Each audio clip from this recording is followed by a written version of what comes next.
Welcome to the Banker Lamp. Please enjoy the video.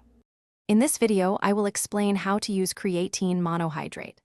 Creatine monohydrate is a popular supplement known for boosting athletic performance and muscle growth. It helps your muscles produce energy during high-intensity exercise, allowing you to lift heavier and train harder. Remember, staying well hydrated is absolutely essential when you're taking creatine to maximize its benefits and ensure safety. Many people choose to start with a loading phase to quickly fill their muscle creatine stores.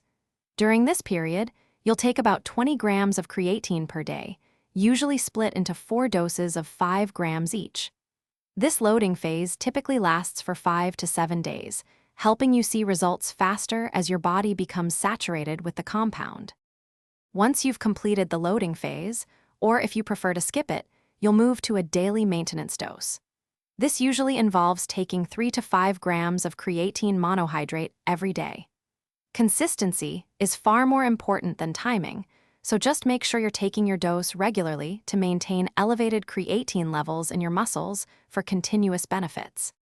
For best results, mix your creatine with water or juice. The carbohydrates in juice can even aid absorption. While some debate the best time to take it, daily consistency is truly what matters most for long-term benefits. Also, if you love reading, be sure to check the description below for a link to the new Kindle Paperwhite and other great deals. Remember to listen to your body and consult a healthcare professional if you have any concerns about supplementation. Thanks for watching. If this was helpful, leave a like and consider subscribing. See you next time.